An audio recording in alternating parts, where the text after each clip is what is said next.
Bihar board matric परीक्षा 2025। Bihar board matric परीक्षा 2025 के साइंस विषय में से एक चैप्टर है प्रकाश का अपवर्तन और परावर्तन। उसमें से काफ़ी क्वेश्चन हमको देखने को मिलते हैं। उसमें से कुछ मैं ऑब्जेक्टिव क्वेश्चनों को सिलेक्ट करके लाया हूं, जो कि एग्जाम की दृष्टि से काफ़ी इम्पोर्टेंट होने वाले हैं। तो आज की क्लास का पहला क्वेश्चन लेते हैं। क्वेश्चन है हमारा क्वेश्चन है, गोलीय दर्पण की फोकस दूरी उसकी वक्रता त्रिज्या की क्या होती है? आधी होती है, दुगुनी होती है, तिगुनी होती है, चौथाई होती है। तो याद रखिएगा, एक फॉर्मूला है F बराबर R/2। तो फोकस दूरी बराबर क्या होता है? वक्रता त्रिज्या का आधा होता है ना, 1/2 गुना R। तो इसका क्या होता है? आधा होता है। तो याद रखिएगा, पहला नंबर क्वेश्चन का right answer option number 1 correct होने वाला है। गोलीय दर्पण की फोकस दूरी वक्रता त्रिज्या की क्या होती है? आधी होती है। अगर यहाँ ऐसे क्वेश्चन पूछता, गोलीय दर्पण की वक्रता त्रिज्या फोकस दूरी की, तो यहाँ होता फोकस दूरी की क्या होती है? तो 2 गुनी होती है। यहाँ पर फोकस दूरी के बदले वक्रता त्रिज्या पूछता, वक्रता त्रिज्या के बदले फोकस दूरी पूछता, तो ये 2F होता। यहाँ पर R/2 होती है, आधी होती है, या नहीं तो 2 गुनी होती है। यहाँ पर ऐसे होता क्वेश्चन, अगर इस क्वेश्चन को बदलता तो पूरा निष्कर्ष ये निकलता है कि F बराबर क्या होता है? R/2। फोकस दूरी क्या होती है? वक्रता त्रिज्या की आधी होती है। अगर बोलता वक्रता त्रिज्या क्या होती है, तो फोकस दूरी की दुगुनी होती है, याद रखिएगा। तो इसका क्वेश्चन 1 का राइट आंसर क्या होने वाला है? ऑप्शन नंबर 1 करेक्ट होने वाला है। आगे बढ़ते हैं, क्वेश्चन नंबर दूसरा। किसी वस्तु का आवर्धित काल्पनिक प्रतिबिंब बनता है। किसी वस्तु का आवर्धित काल्पनिक प्रतिबिंब बनता है। तो याद रखिएगा, 2 नंबर क्वेश्चन का राइट आंसर क्या होगा? केवल अवतल दर्पण में। अगर लेंस पूछता यहाँ पर ऑप्शन में अगर लेंस भी होता, तो याद रखते कि उत्तल लेंस, इस तरह के लेंस को क्या कहते हैं? उत्तल लेंस कहते हैं। यहाँ पर 2 सतह जुड़ा हुआ है, तो ये उत्तल लेंस हो जाता। तो यहाँ पर अब उत्तल लेंस ऑप्शन में नहीं है, इसलिए अवतल दर्पण होगा। जैसा काम उत्तल लेंस करता है, वैसा काम अवतल दर्पण करता है। तो याद रखिएगा, उत्तल लेंस और अवतल दर्पण जो हैं, ये दोनों लगभग सेम है। क्वेश्चन नंबर तीसरा क्या है? क्वेश्चन नंबर तीसरा है हमारा, प्रकाश की एक किरण किसी समतल दर्पण पर 60 डिग्री का कोण बनाते हुए टकराती है, तो उसका परावर्तन कोण क्या होगा? याद रखिएगा, एक समतल दर्पण है। यहाँ पर एक प्रकाश किरण ऐसे टकराती है और ऐसे चली जाती है। क्या बोला? समतल दर्पण पर कितना डिग्री का कोण बनाते हुए टकराती है? तो 60 डिग्री का कोण बनाते हुए टकराती है। तो ये वाला कोण 60 डिग्री है। तो ये वाला कोण क्वेश्चन क्या होगा? यहाँ पर 30 डिग्री हो जाएगा। तो ये क्या बोला? परावर्तन कोण का मान क्या होगा? तो परावर्तन कोण ये वाला। तो ये आपतन कोण और परावर्तन कोण इक्वल होते हैं। तो याद रखिएगा, क्वेश्चन नंबर 3 का right answer option number B correct होने वाला है। ऑप्शन नंबर बी करेक्ट होने वाला है। अगर यहाँ पर बोलता क्या, क्वेश्चन दर्पण पर 60 डिग्री कोण बनाते हुए आपतित होती है, या आपतित किरण आपतन कोण है, ये वाला अगर 60 होता तो ये वाला भी 60 होता। तो यहाँ इस टाइप का क्वेश्चन पूछा कि समतल दर्पण और आपतित किरण के बीच का कोण 60 डिग्री बोला, तो यहाँ पर क्या हो जाएगा? 30 डिग्री आपतन कोण हो जाएगा। आगे बढ़ते हैं, क्वेश्चन नंबर चौथा। क्वेश्चन नंबर चौथा, यदि किसी वस्तु को एक दर्पण के सामने निकट रखने पर प्रतिबिंब सीधा बने, किंतु दूर रखने पर उल्टा प्रतिबिंब बने, तो वह दर्पण क्या होगा? तो 4 नंबर क्वेश्चन हम बोले, एक अवतल दर्पण ऐसा है जिसमें वस्तु के प्रतिबिंब उल्टा भी बन सकता है, सीधा भी बन सकता है। तो यहाँ अवतल दर्पण है, ठीक है। उसके बाद यहाँ पर चौथा नंबर क्वेश्चन का ऑप्शन नंबर बी करेक्ट होने वाला है। यहाँ पर समतल दर्पण पर वस्तु का प्रतिबिंब क्या होता है? हमेशा सीधा ही बनता है, हमेशा सीधा बनता है। उत्तल दर्पण पर भी हमेशा क्या होता है? सीधा ही बनता है। अवतल दर्पण एक ऐसा दर्पण है जिसमें वस्तु का प्रतिबिंब उल्टा भी बनता है, सीधा भी बनता है, वस्तु के बराबर भी हो सकता है, छोटा बड़ा भी हो सकता है। क्वेश्चन नंबर 5, साइड मिरर के रूप में उपयोग किया जाता है। तो याद रखिएगा, हमेशा साइड मिरर के रूप में किसका? तो उत्तल लेंस का किया जाता है। उत्तल लेंस का भी किया जाता है, अवतल लेंस का भी किया जा सकता है या नहीं किया जा सकता है, नहीं सॉरी ये वाला ऑप्शन गलत है। ये तो उत्तर लेंस होगा नहीं, क्योंकि लेंस का तो इस्तेमाल किया जाएगा ही नहीं साइड मिरर में, दर्पण का इस्तेमाल किया जाएगा। किसका? दर्पण का इस्तेमाल किया जाएगा। तो दर्पण में वो कौन सा दर्पण होगा? तो उत्तल दर्पण होगा। उत्तल दर्पण यहाँ पर ऑप्शन में नहीं है, ये भी नहीं है, तो इसका राइट आंसर उनमें इनमें से कोई नहीं होगा। तो साइड किसी वाहन के साइड मिरर के रूप में किसका उपयोग किया जाता है? तो उत्तल दर्पण का किया जाता है, उत्तल दर्पण का किया जाता है, याद रखिएगा उत्तल दर्पण का। आगे बढ़ते हैं, क्वेश्चन नंबर 6। सोलर कुकर में व्यवहार किया जाता है। तो सोलर कुकर में एक अवतल दर्पण का तो खैर होगा ही, लेंस में नहीं है। तो याद 6 नंबर क्वेश्चन का right answer option number 1 correct होने वाला है। सोलर कुकर में हमेशा याद रखिएगा अवतल दर्पण या उत्तल लेंस का भी प्रयोग किया जा सकता है, उत्तल लेंस का भी प्रयोग किया जा सकता है। आगे बढ़ते हैं, क्वेश्चन नंबर 7वां। गोलीय दर्पण में दूरियों को सदा सदा किसके सापेक्ष मापते हैं? तो याद रखिएगा गोलीय दर्पण बोला, इसीलिए दर्पण तो ऐसा होता है, यहाँ पर एक मुख्य एक्सिस होती है, यहाँ ध्रुव होता है पोल। तो किसी भी वस्तु की दूरी, प्रतिबिंब की दूरी को हमेशा पोल से मापी जाती है, ध्रुव से मापी जाती है, ध्रुव के सापेक्ष मापी जाती है। आगे बढ़ते हैं, क्वेश्चन नंबर 7 का right answer option number 1 correct होने वाला है। Question number 8। अनंत पर स्थित किसी बिंब का प्रतिबिंब अवतल दर्पण के फोकस पर बनता है, उसका आवर्धन क्या होगा? अनंत पर रखी वस्तु क्या है? बहुत दूर है और वस्तु बहुत बड़ा होगा। प्रतिबिंब क्या होगा? छोटा होगा। प्रतिबिंब क्या होगा? छोटा होगा।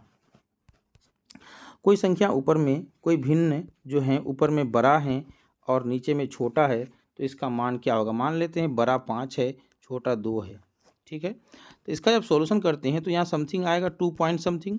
ये क्या हुआ? यहाँ जब भी होगा ना, यहाँ 1 से इसका मान, फ्रैक्शन का मान 1 से बड़ा होगा। ये फ्रैक्शन जो वैल्यू होंगे ये क्या होंगे? 1 से बड़ा होंगे, इसीलिए इसका राइट आंसर क्या होगा? ऑप्शन नंबर सी करेक्ट होने वाला है। आवर्धन क्या होगा? 1 से बड़ा होगा। आगे बढ़ते हैं, क्वेश्चन नंबर 9। सर्च लाइट का परावर्तक सतह होता है। सर्च लाइट का परावर्तक सतह क्या होता है? अवतल होता है। सर्च लाइट का परावर्तक सतह क्या होता है? अवतल होता है, क्योंकि सर्च लाइट में एक बिंदु पर फोकस करवाना पड़ता है और वो अवतल दर्पण करवा देती है। उत्तल लेंस में भी हो सकता है, लेकिन लाइट में तो दर्पण होते हैं, इसीलिए अवतल दर्पण होगा। आगे बढ़ते हैं, क्वेश्चन नंबर 10वां। किस दर्पण में केवल सभी आभासी प्रतिबिंब बनेगा? दर्पण पूछा है तो याद रखिएगा उत्तल दर्पण। सभी आभासी प्रतिबिंब बनने के लिए क्या होता है? उत्तल दर्पण होगा। यहाँ पर क्वेश्चन पूछा दर्पण, इसलिए याद रखिएगा option number C 10 number question का राइट आंसर होने वाला है। उसके बाद क्वेश्चन नंबर 11। समतल दर्पण में प्रतिबिंब की प्रकृति क्या होती है? समतल दर्पण में प्रतिबिंब की प्रकृति क्या होती है? हमेशा तो सीधा होगा, वास्तविक तो खैर होगा नहीं, वास्तविक होगा नहीं, वास्तविक होगा नहीं, आभासी और बराबर होगा हमेशा। समतल दर्पण में प्रतिबिंब हमेशा आभासी बनता है और वस्तु के बराबर बनता है। आगे बढ़ते हैं, क्वेश्चन नंबर 12वां। प्रकाश के परावर्तन के कितने नियम हैं? तो ये सबको जानते हैं, 2 नियम होते हैं। प्रकाश के परावर्तन के 2 नियम होते हैं। Question number 13। गोलीय दर्पण में फोकसांतर एवं वक्रता त्रिज्या के बीच संबंध क्या होता है? तो इससे पहले हम बात कर चुके थे, R बराबर 2F या F बराबर क्या होता है? R/2 होती है। तो यहाँ पर F बराबर R/2 कहाँ है? F बराबर R/2 ऑप्शन नंबर सी में मौजूद है, इसलिए याद रखिएगा F बराबर R/2 option number C correct होने वाला है। वक्रता त्रिज्या जो होती है फोकस दूरी की क्या होती है? दुगनी होती है। Question number 14। परावर्तन के नियम से निर्धारित होता है।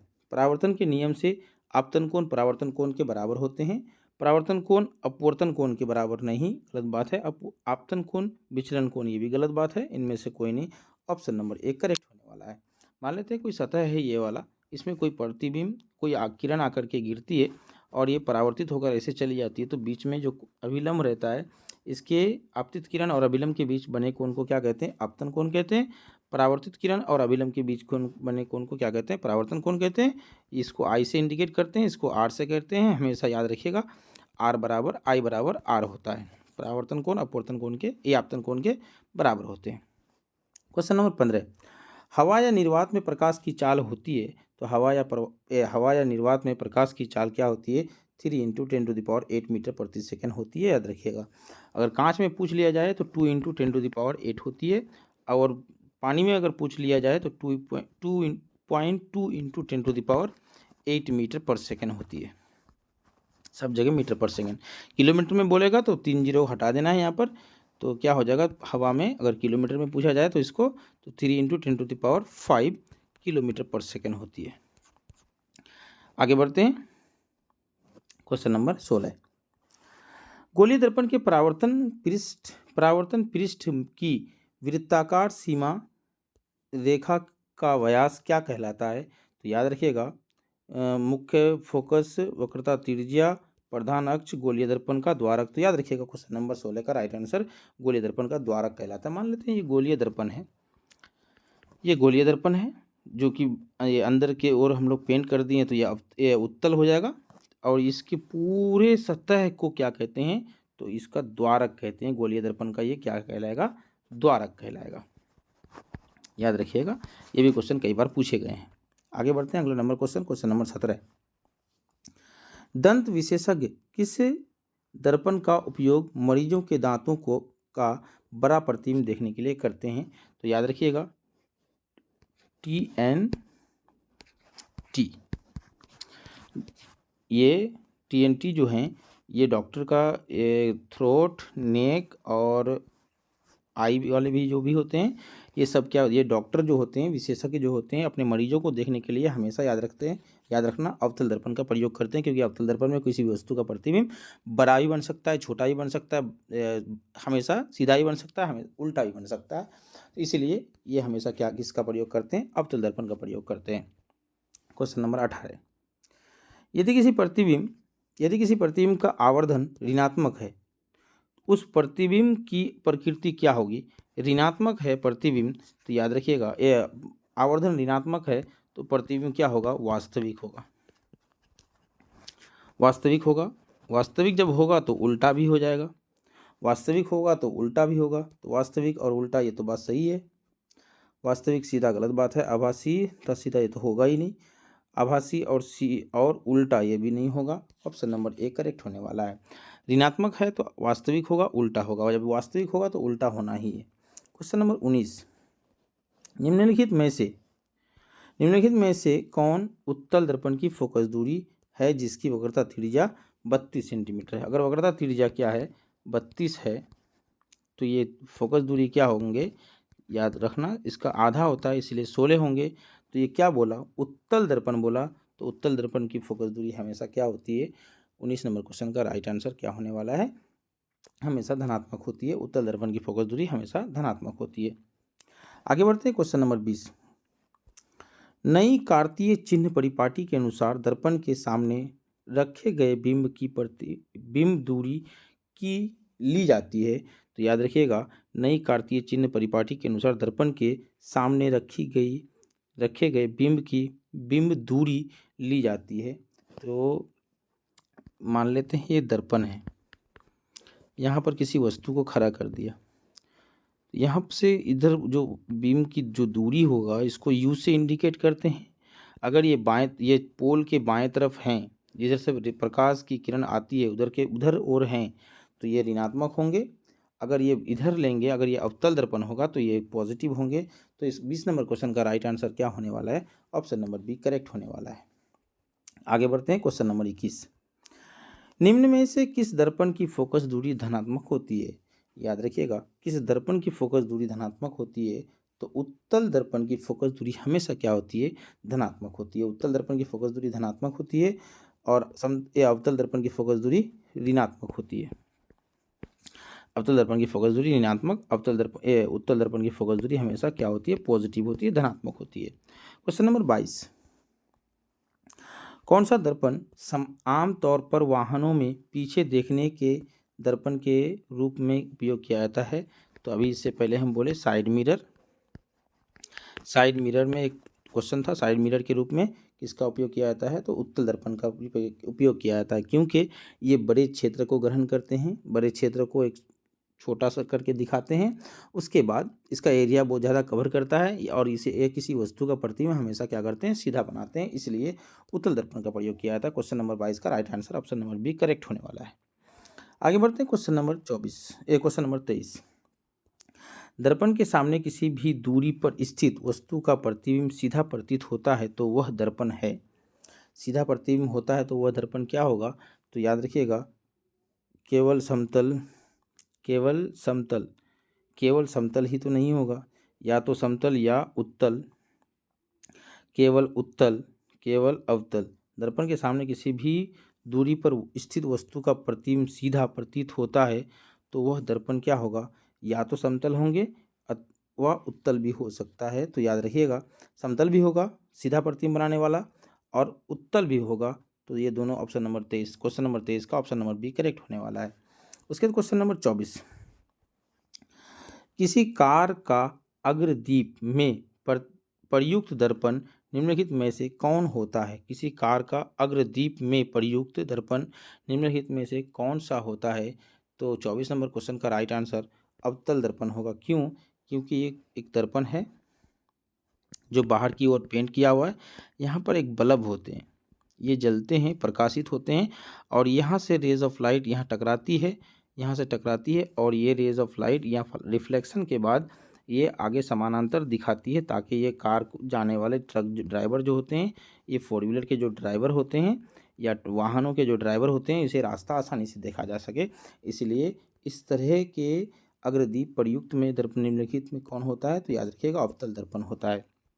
क्वेश्चन नंबर 25, प्रकाश की किरणें गमन करती हैं तो सीधी गमन करती हैं, टेढ़ी गमन नहीं कर सकती, किसी भी दिशा में कर सकती है, उपर्युक्त सभी। तो याद रखिएगा हमेशा प्रकाश की किरण जो होती हैं हमेशा सीधी रेखा में गमन करती हैं, वो टेढ़ा मेढ़ा होकर नहीं चलती है, हमेशा सीधी रेखा में गमन करती है। क्वेश्चन नंबर 26, दाढ़ी बनाने में कौन सा दर्पण उपयुक्त होता है, तो दाढ़ी बनाने में हमेशा अवतल दर्पण का इस्तेमाल किया जाता है, अवतल दर्पण का इस्तेमाल किया जाता है। क्वेश्चन नंबर 27, समतल दर्पण की फोकस दूरी होती है, समतल दर्पण की फोकस दूरी क्या होती है, अनंत होती है, समतल दर्पण का फोकस दूरी अनंत होता है। आगे बढ़ते हैं क्वेश्चन नंबर 28, अवतल दर्पण के सामने वस्तु को कहाँ रखा जाए ताकि प्रतिबिंब उल्टा, वास्तविक और समान आकार का बने। तो ये याद रखिएगा इस तरह के क्वेश्चन पूछे जा सकते हैं। ये मुख्य अक्ष है, ये एफ है, यहाँ तक ये सी है, यहाँ से यहाँ तक की दूरी को क्या कहते हैं, आर कहते हैं, यहाँ से इधर की दूरी को क्या कहते हैं, एफ कहते हैं। यहाँ पर किसी 2F पर किसी वस्तु को रखा जाए या R डिस्टेंस में किसी वस्तु को रखा जाए या वक्रता केंद्र पर रखा जाए तो उसका प्रतिबिंब क्या होता है, उसी के नीचे में वैसा ही आकार का प्रतिबिंब बनता है। चलते हैं क्वेश्चन नंबर 28 का right answer option number C correct होने वाला है। आगे बढ़ते हैं क्वेश्चन नंबर 29, उत्तल दर्पण से बना काल्पनिक प्रतिबिंब होता है, उत्तल दर्पण से बना काल्पनिक प्रतिबिंब क्या होता है, तो याद रखिएगा सीधा, तो काल्पनिक है तो सीधा होगा ही, सीधा यहाँ भी है तो ये तो होगा नहीं, इनमें से कोई नहीं, ये तो होगा नहीं। तो उत्तल दर्पण में बना काल्पनिक प्रतिबिंब क्या होता है, आवर्धित नहीं होता है, ये हरासित होता है, ये छोटा होता है, सीधा होता है और छोटा होता है। उत्तल दर्पण में किसी भी वस्तु का प्रतिबिंब हमेशा सीधा होता है और छोटा होता है। आगे बढ़ते हैं क्वेश्चन नंबर 30, गोलीय दर्पण की फोकस दूरी +20 सेंटीमीटर है तो गोलीय दर्पण कौन सा है, तो याद रखिएगा उत्तल दर्पण ऐसे दर्पण हैं जिसकी फोकस दूरी क्या होती है, धनात्मक होती है, तो ये दर्पण क्या होगा। 30 नंबर क्वेश्चन का right answer option number 1 correct होने वाला है। उसके बाद बात करते हैं क्वेश्चन नंबर 31 और आज की क्लास का शायद लास्ट क्वेश्चन है। अवतल दर्पण की फोकस दूरी क्या होती है, फोकस दूरी होती है तो अवतल दर्पण की फोकस दूरी ऋणात्मक होती है, याद रखिएगा। उत्तल दर्पण की फोकस दूरी धनात्मक होती है, अवतल दर्पण की फोकस दूरी ऋणात्मक होती है। 31 नंबर क्वेश्चन का right answer option number 1 correct होने वाला है। तो उसके बाद मैं बता दूं दर्पण सूत्र, ये सूत्र डायरेक्ट याद कर लीजिएगा। दर्पण सूत्र क्या होता है, 1/u + 1/v = 1/f होता है। U स्टैंड्स फॉर क्या होता है, डिस्टेंस ऑफ ऑब्जेक्ट, प्रतिबिंब, ये वस्तु की दूरी बोलते हैं इसको। V स्टैंड्स फॉर क्या होते हैं, ये प्रतिबिंब की दूरी होती है, f इक्वल टू फोकस दूरी होता है। तो दर्पण सूत्र बराबर क्या होता है, 1/u प्लस 1/v बराबर 1/f। अगर यहीं पर लेंस सूत्र बोलता, यहाँ अगर लेंस सूत्र पूछता तो 1/u minus 1/v equal to क्या होता, 1/f होता। यहाँ लेंस सूत्र में माइनस होगा, बाकी अगर दर्पण सूत्र पूछता तो ये प्लस होता। इसी का ही खेला है सिर्फ। तो याद रखिएगा, एक 3 फॉर्मूला हम लोग उन्होंने इस्तेमाल किया, 1/u minus 1/v equal to 1/f, इसको क्या कहते हैं, लेंस सूत्र। 1/u प्लस 1/v बराबर 1/f इक्वल टू क्या कहते हैं, इसको दर्पण सूत्र कहते हैं। और फोकस दूरी वक्रता त्रिज्या में तो हम लोगों ने पढ़ा कि f बराबर r/2 होता है। ये 3 फॉर्मूले हैं इस चैप्टर में। ये चैप्टर का इस फॉर्मूला को याद कर लीजिएगा, काहे कि इसमें से ऑब्जेक्टिव क्वेश्चन डायरेक्ट आपको देखने को मिलेंगे। तो आज की क्लास यहीं पे समाप्त करते हैं। नमस्कार, फिर मिलते हैं नेक्स्ट वीडियो में। अगर हमारे चैनल में आप नए हैं तो सब्सक्राइब कर लें।